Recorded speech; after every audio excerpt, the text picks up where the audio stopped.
Parfois, un simple document, comme un arbre généalogique, peut raconter une histoire beaucoup plus grande qu'on ne le pense. C'est exactement le cas de la famille Truchon.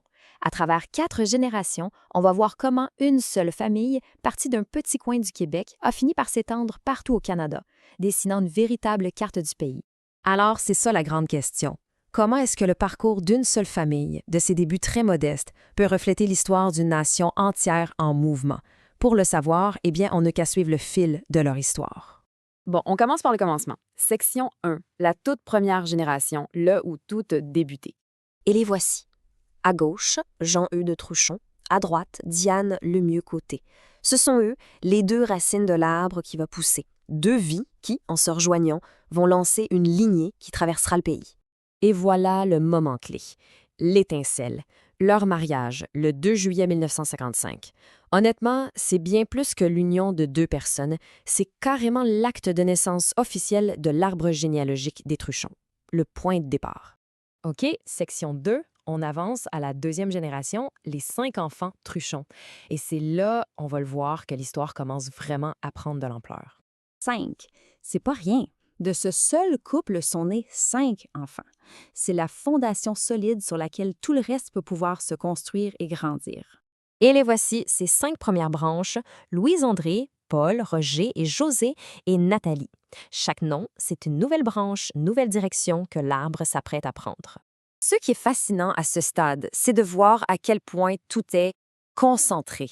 Toute cette génération est née à un seul et même endroit, Matane, au Québec. Un seul point d'ancrage. C'est super important de garder ça en tête parce que l'expansion qui va suivre, elle va être vraiment impressionnante. On saute à la 3e génération. C'est ici que l'arbre se met à pousser pour de bon, avec des branches qui commencent à se multiplier un peu partout. 11. On est passé de 5 à 11. 11 petits-enfants. Pensez-y, la taille de la famille a plus que doublé en une seule génération. Ça commence à aller vite? Et bien sûr, avec les mariages, de nouveaux noms de famille arrivent. On voit apparaître les Bouffard, les Levasseur, les Gagnon, les Marquis. L'arbre Truchon, ce n'est plus juste des Truchons, ça devient une forêt de plus en plus diverse. Et là, on observe un premier petit mouvement géographique. La famille reste dans la région, mais elle n'est plus limitée à une seule ville. On a des naissances à Matane, oui, mais aussi dans la ville voisine, Rimouski. C'est un petit indice de la grande migration qui s'en vient. Et nous voilà à la 4e génération, l'héritage Truchon. C'est vraiment ici qu'on assiste à la véritable explosion, à la dispersion de la famille à très grande échelle. Juste pour se rafraîchir la mémoire, on est parti des 5 enfants de Jean-Eudes et Diane. 5. Gardons bien ce chiffre en tête. Parce que ce chiffre de 5, il a explosé pour devenir 16. 16 arrière-petits-enfants à la 4e génération. C'est une croissance fulgurante. En à peine quelques décennies, on est passé d'une poignée de personnes à une véritable tribu. Ça se résume parfaitement avec cette phrase. D'un seul couple à un vaste réseau familial en quelques décennies seulement. Ça capture vraiment bien l'essence de leur histoire. Une histoire de dynamisme et de vitalité. Et c'est là qu'on voit l'histoire canadienne se dessiner.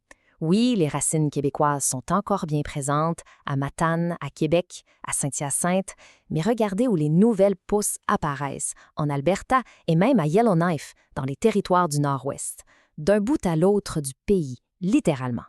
Donc, si on résume, tout commence en 1955 à Matane. La 2e génération solidifie les racines locales. La 3e génération commence à s'étendre dans la région. Et finalement, la 4e génération, eh bien, elle incarne une histoire de mobilité pan-canadienne.